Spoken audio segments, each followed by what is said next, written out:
Yo os voy a hacer una pregunta. Quiero que levantéis la mano las personas de aquí que os gustan y os preocupáis por los demás animales. Levantad la mano. ¿Sí? ¿Todo el mundo? Vale, me encanta. ¿Vale? Porque una cosa es que nos gusten los animales y una es preocuparnos por ellos. Bueno, pues hoy estoy un poco nerviosa porque aparte de que va a haber mucha gente, se espera que haya más de 300 personas. El público de hoy es muy exigente. Son estudiantes de secundaria y bachillerato que van a participar en la Olimpiada Filosófica, en concreto de la Comunidad de Madrid. La Olimpiada Filosófica es un evento que se celebra en las diferentes comunidades autónomas y este año, como tema central a nivel estatal, es el tema de los cuidados. Así que en Madrid nos han propuesto dar una charla incluyendo a los animales, de forma que tratemos los cuidados más allá de la especie. Así que bueno, vamos a ver qué nos encontramos. Va a haber más de 300 estudiantes y bueno, pues nada, vamos con ello.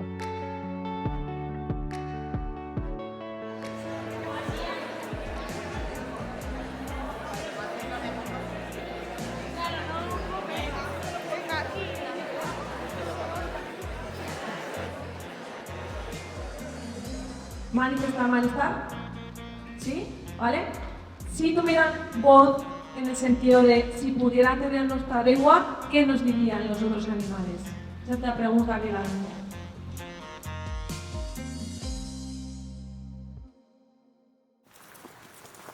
Yo no era una niña o un adolescente que tuviese especial sensibilidad hacia el tema animal, la verdad. Pero en mi caso sí que fue más un proceso lógico, un proceso de pensamiento. Aproximadamente cuando tenía 21 años empecé a conocer a personas que eran activistas por los animales y empecé a leer autores o autoras que hablaban sobre liberación animal. Y sí que recuerdo ese momento de darme cuenta de todo lo que implicaba la explotación animal. Ser consciente de los diferentes ámbitos de mi vida en lo que de alguna manera yo era causante directa sobre ese daño y ese sufrimiento que padecen los animales por mi forma de vestir, por mi forma de alimentarme, por lo que supone la experimentación para los animales que se utilizan. Entonces sí que recuerdo aquellos primeros tiempos en los que mi cabeza pues, estaba todo el rato atenta a todos aquellos aspectos en los que yo de alguna manera me podía sentir responsable del sufrimiento que podía generar a otros animales. ¡Respeto y libertad para los animales! ¡Respeto y libertad para los animales! ¡Veganismo es justicia! Yo llevaba años siendo activista por los animales y en el año 2008 empecé a trabajar como profesora de secundaria en la escuela pública. ¿Vale?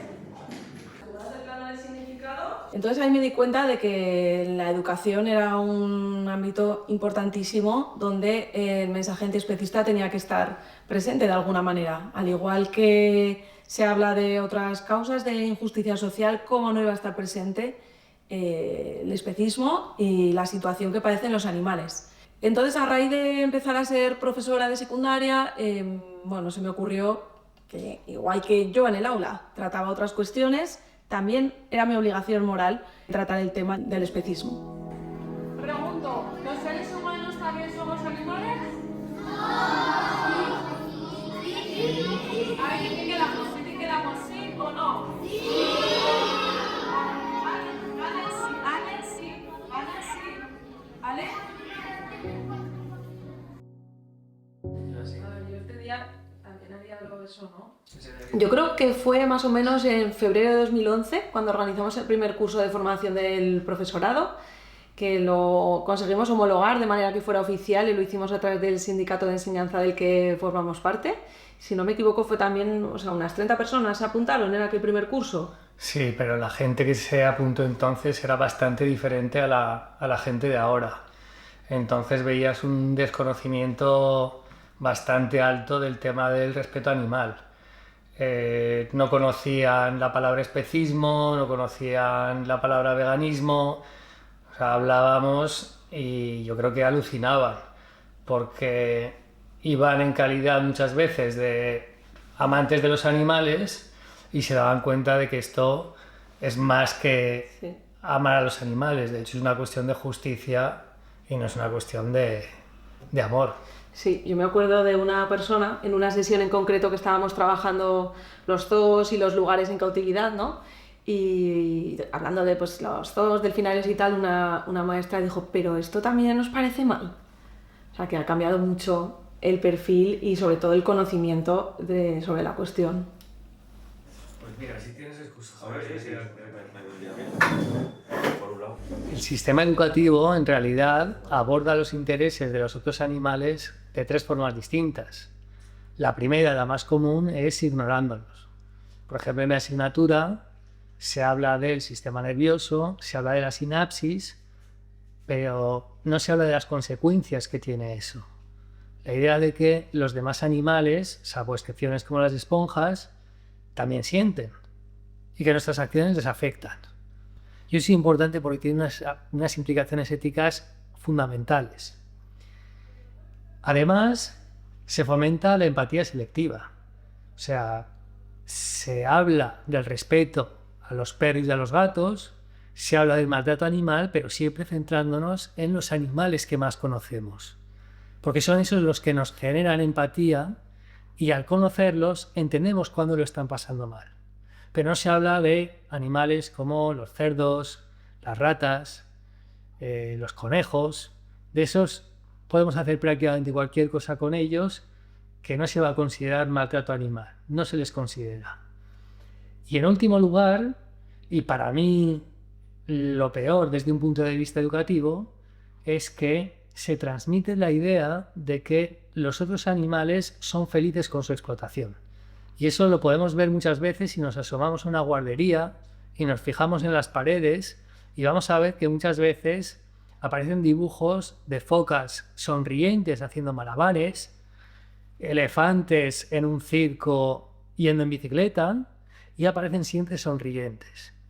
Y esto, desde un punto de vista educativo, es peligroso y contraeducativo porque es claramente educar desde la mentira.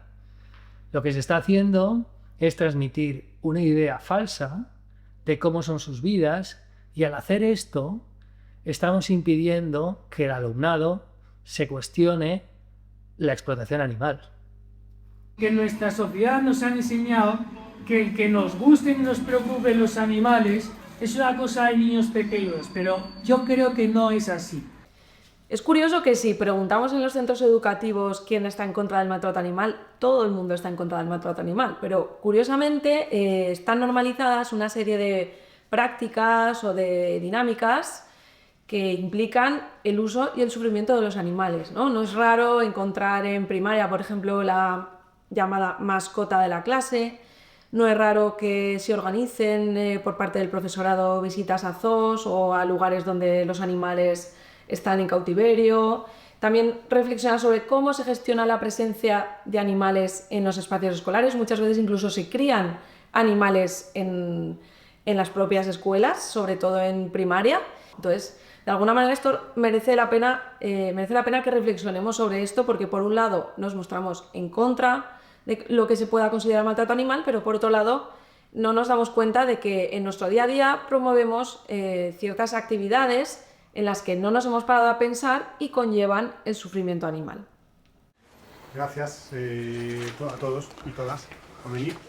Bueno, pues nada, tenemos hoy la charla de Diego Hernández, que es profesor de enseñanza secundaria del área de biología y también es activista de la asociación Aula Animal. Conoce muy bien estos temas de ética animal, que además desde una perspectiva no solo teórica, como la que hemos desarrollado aquí, sino también más desde la perspectiva del activista, digamos, ¿no? Una idea que transmitimos mucho en los cursos de formación del profesorado es que para explicar qué es el especismo no hace falta ser antiespecista, sino que lo que hace falta es creer en el pensamiento crítico, creer que el profesorado tiene la obligación de hacer pensar al alumnado. Y esto también se lo decimos a activistas que quieren hacer actividades en centros educativos. Decirles que no pueden ir ahí a dar su opinión y a argumentar su opinión, sino que es importante que transmitan también la otra postura, la postura especista, y que además lo hagan de la mejor forma que sepan, presentando los mejores argumentos del especismo. Y así vamos a dejar al alumnado que sea él quien decida cuál es la postura que está mejor argumentada.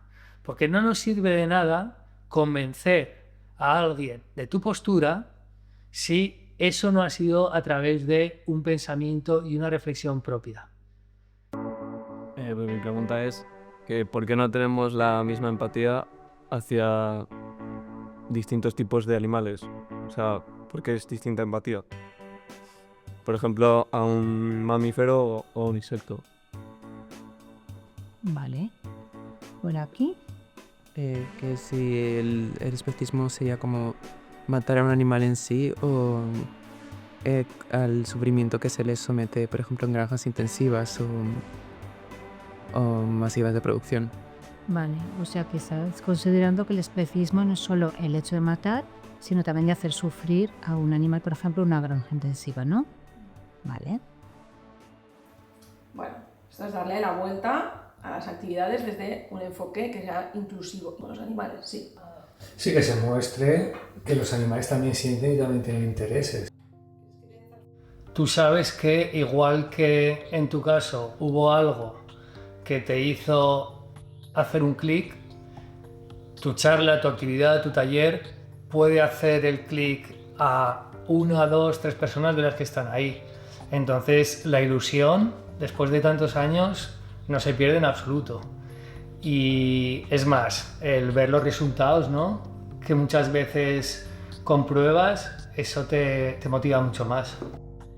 A mí me gusta fijarme también siempre en esas primeras reacciones cuando entras en la sala y te miran con la novedad, ¿no? Las caras, que te preguntan cómo te llamas, de dónde vienes, de qué vas a hablar, porque te hace plantearte un poco, darte cuenta de un poco a ver cuál es la audiencia que tienes en ese momento, conocer también el contexto sociocultural, ¿no? Pero de alguna manera piensas que es probablemente esa, si no es la primera vez, de las primeras veces en sus vidas que han escuchado un poco este mensaje o se vayan a poder plantear estas cosas y de alguna manera se va a sembrar una semilla, por lo tanto el resultado siempre va a ser positivo. Sí, generalmente, como decimos, cosas nuevas te escuchan con interés porque no se esperan lo que vas a decir. A veces esperan que vayas a hablar en contra de temas concretos y desde luego no es nuestro caso. Lo que hacemos es intentar que reflexionen. Y también es interesante que a veces acabas una charla, acabas una actividad con la sensación de no me ha salido bien, no he llegado al alumnado, no ha habido feedback, pero acaba la charla y se acercan las personas más discretas, las que menos habían participado, las que menos te habían llamado la atención y te dicen, me ha encantado, no había pensado en esto.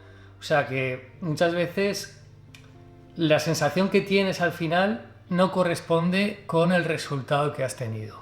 Sí, a mí por ejemplo sí que me gusta muchas veces terminar las charlas diciendo, bueno, quizás esto que hemos hablado hoy no lo habíais pensado nunca os lo habíais planteado, pero por ahora, así que quizás a partir de ahora tengamos la mirada de otra manera y podamos empezar a tener otra consideración diferente hacia los animales.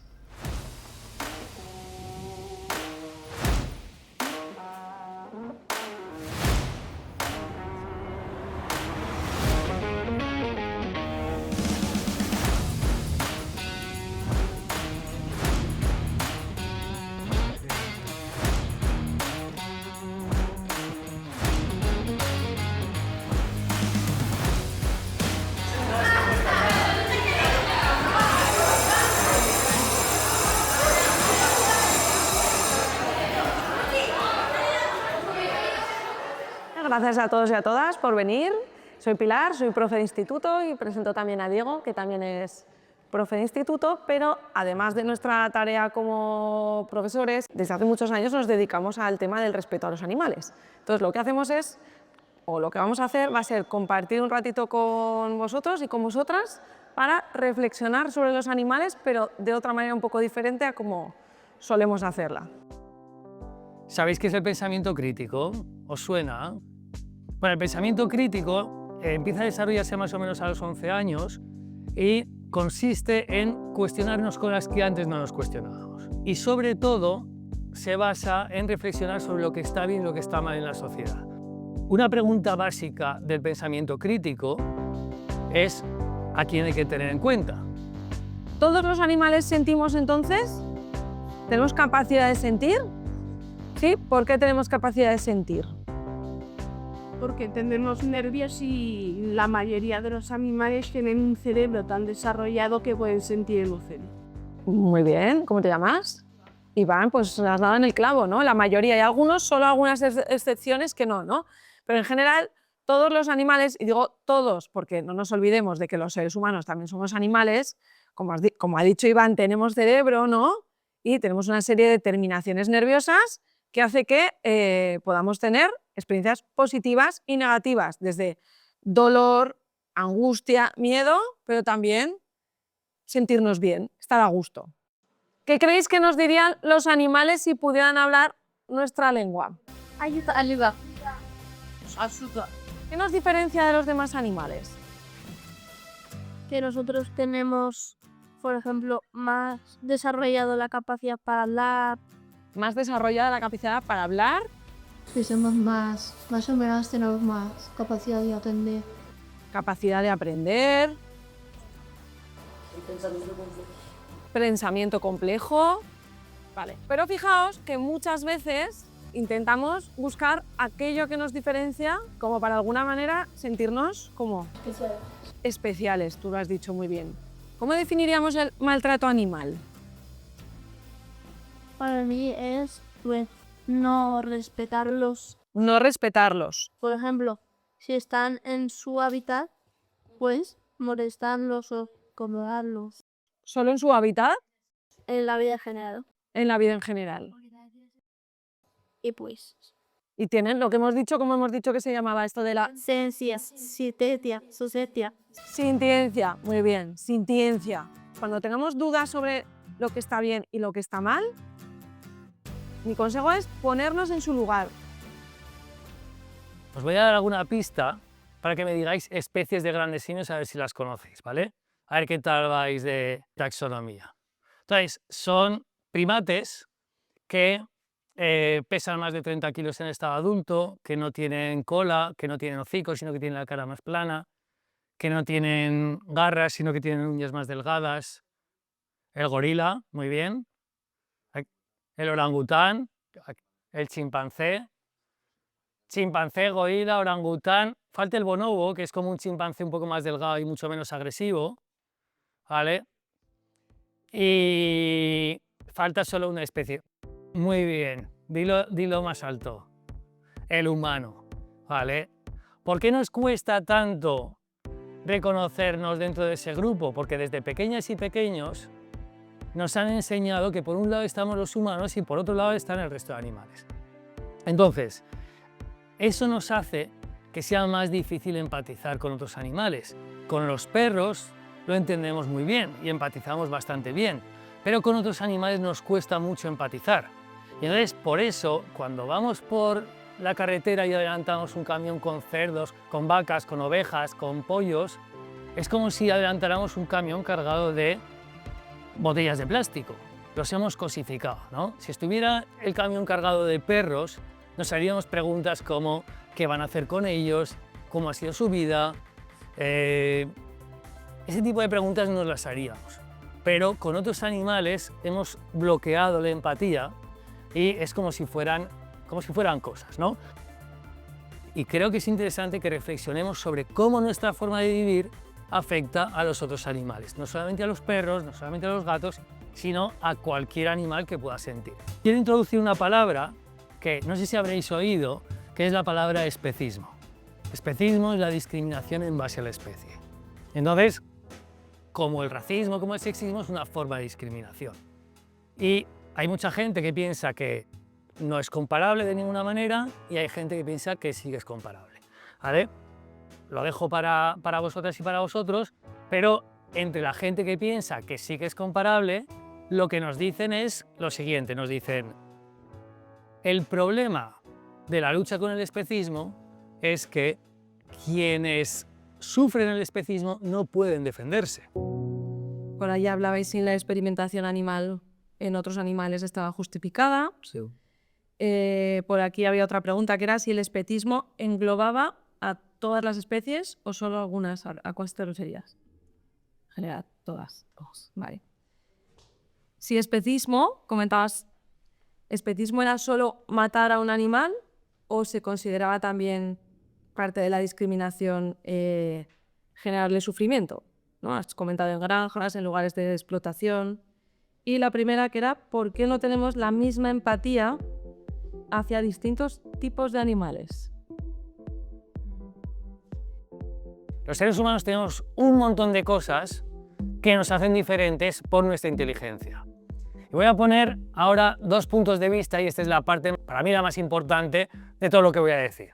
Voy a poner dos posturas, dos opiniones diferentes y cómo se apoya cada una, en qué argumento se apoya, para que vosotras y vosotros decidáis cuál tiene más sentido, cuál encaja más en vuestra forma de pensar. La primera postura lo que dice es lo siguiente, dice, los otros animales merecen menos respeto que los seres humanos, pero no por el simple hecho de pertenecer a una especie distinta, sino porque son menos inteligentes que nosotros. Nosotros, como dicen por aquí, somos los únicos que hablamos con palabras. Hay un montón de cosas que nos hacen diferentes al resto de animales y nos hacen diferentes porque somos más inteligentes. Y sería por eso por lo que merecemos más respeto. Entonces, la opinión es merecemos más respeto. El argumento es porque somos más inteligentes. Hay otra gente que dice lo siguiente, dice, vale, todo eso es verdad. Nosotros somos más inteligentes, somos los únicos que hemos viajado a la Luna, tenemos las sociedades más complejas, hablamos con palabras, escribimos poesía, hay muchísimas cosas que hacemos solamente los seres humanos y no hacen el resto de animales. Y todo eso es verdad. Pero lo que nos dicen a continuación es lo siguiente, si la inteligencia es lo que determina el respeto, resulta que hay seres humanos que son menos inteligentes que algunos animales. Podemos tener un accidente, podemos tener una enfermedad, podemos ser personas muy mayores y tener una demencia senil, los bebés. Entonces, ¿pensamos que merecen respeto o no? Pues si pensamos eso, si pensamos que merecen el mismo respeto, estamos diciendo que lo importante no es la inteligencia, lo importante es que sienten. Y lo que les hacemos les afecta. Podemos hacerles daño o podemos hacer que su vida sea mejor. Y eso también lo tienen los otros animales. ¿Me seguís? Quiero decir, si decimos, esas personas, aunque sean menos inteligentes, merecen el mismo respeto. Sin darnos cuenta, estamos diciendo que los otros animales, aunque sean menos inteligentes, también merecen respeto. Y al revés, si decimos, los otros animales merecen menos respeto porque son menos inteligentes. Sin darnos cuenta, estamos diciendo que esas personas merecen menos respeto. Entonces tenemos que decidirnos, ¿es importante la inteligencia, sí o no? No.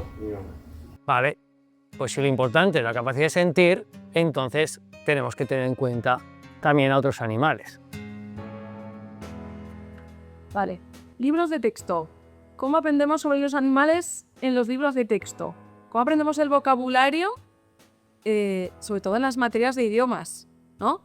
Normalmente aprendemos los animales en el zoo y en la granja o en el acuario, ¿no? Entonces, poco a poco, o sea, digamos que son como pequeñas píldoras que van configurando nuestra concepción sobre los animales, sobre para qué sirve un animal, ¿no? Y de alguna manera que son objetos que podemos utilizar a nuestro beneficio, son recursos que nos sirven para observarlos, fijaros, recreando ecosistemas, pasos y haciéndonos creer sobre todo que los animales están perfectamente ahí, ¿vale? Lo mismo, ¿no? Con las granjas, ¿no? Muchas veces salen así los niños contentos, los animales se dejan tocar, los animales están contentos, están a gustos. O sea, realmente esto es una manipulación de la realidad, ¿no? Yo creo que a día de hoy hay suficientes investigaciones que nos muestran en qué condiciones están los animales en las granjas, ¿no? Entonces, esto realmente es una mentira. Fijaos que es una cosa, un procedimiento muy sutil con el que poco a poco normalizamos que los animales salvajes están en zoológicos, que los animales considerados de granjas tienen que estar en granjas y luego los considerados de compañía, pues esos sí que pueden estar en otras circunstancias, ¿no? Estamos contando una imagen que no se corresponde con lo que son las circunstancias de los animales en los centros de explotación. Pero es que yo siempre, desde muy pequeña, en esos momentos siempre como que me generé incomodidad. Porque era, vale, sí, me estás enseñando esto, pero siente igual que yo. Es que siempre tiene como ese run de, es un animal, sí, que igual por X motivos que me estáis enseñando a mí, pues, entre muchas comillas es diferente a mí, pero yo siempre he sentido, ¿por qué tiene que ser un cerdo diferente a mí? Tan solo porque va a 4 patas y no piensa como yo, es que da igual. De sentido de empatía.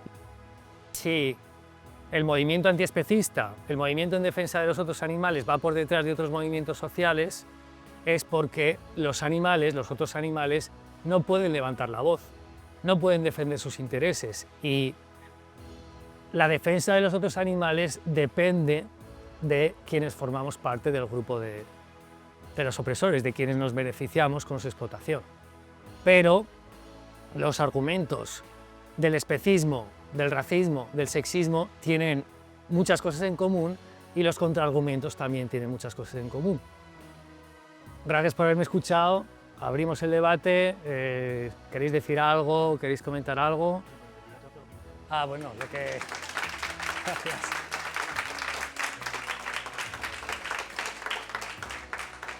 Chicos, pues muchas gracias, Alex.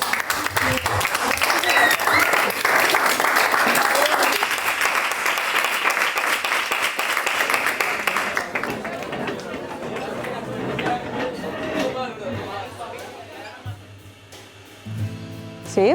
Los zoológicos que capturan animales y los encierran. Después puedo decir que los animales se pusieron de pie, se los revelaran y los metieran a todos en una jaula. Efectivamente, imaginaos que nos hicieran lo mismo. Para que la gente vea qué es lo que ellos sienten. ¿Perdón? Y no maltratarlos. Muy bien, Choca. Vale, y ahora la siguiente pregunta. ¿Creéis que los animales sienten? Sí. Vale, ¿a qué me refiero